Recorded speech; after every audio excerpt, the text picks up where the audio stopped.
सुस्वागतम सुस्वागतम। इथे उपस्थित सर्व गणेश भक्तांचे हार्दिक स्वागत करीत आहे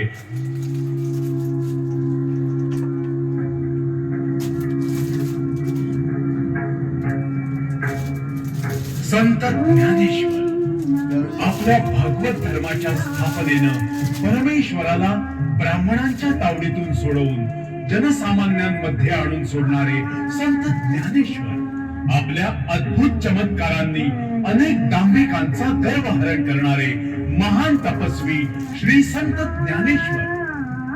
संत ज्ञानेश्वरांची कीर्ती चोहोबाजूला पसरली होती। सगळ्यांच्या मुखी संत ज्ञानेश्वरांचा जय जयकार होता। संत ज्ञानेश्वरांची कीर्ती ऐकून त्यांच्या भेटीला निघाले चांगदेव। 1200 वर्षांच्या उग्र तपश्चर्येने अवघ्या प्राणी मात्रांना वश करू शकणारे महान तामसी तपस्वी चांगदेव। कुठे तो ज्ञानेश्वर?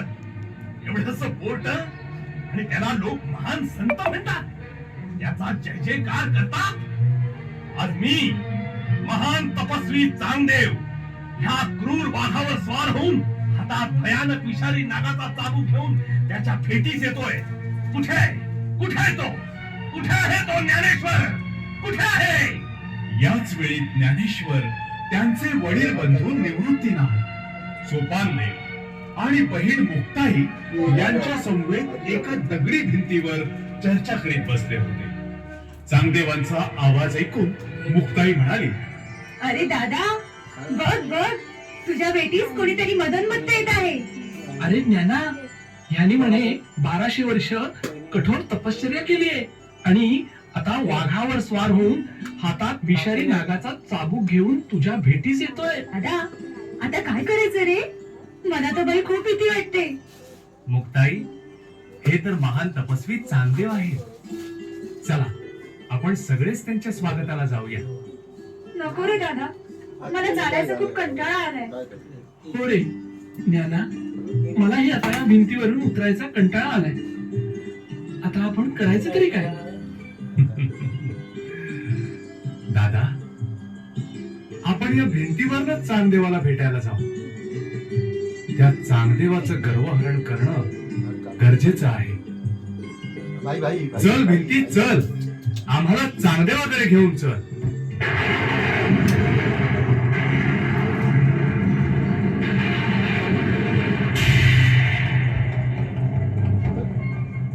आणि चमत्कार झाला।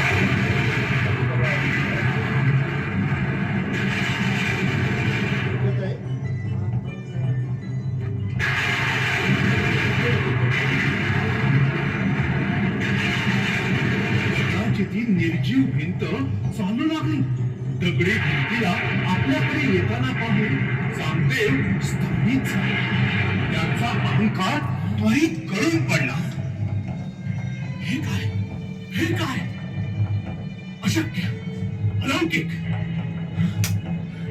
प्रत्यक्ष दगडी भिंत, अशी अशी अशी निर्जीव दगडी भिंत फक्त परमेश्वरात चालवू शकतो।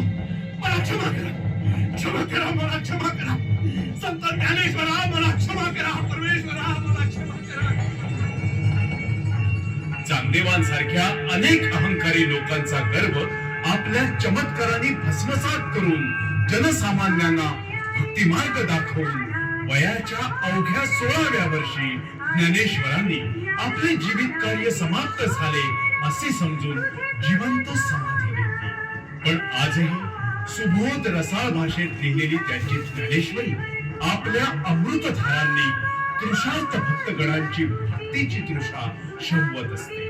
तर या आपण सारेजण त्या विद्यादात्या गणेशाला वंदन करूया आणि ज्ञानाची ज्योत पेटवून आमच्या हृदयातील अज्ञानरूपी अंधकाराचा नाश कर आणि तेजोमय ज्ञान मार्ग दाखवून दे अशी प्रार्थना करू।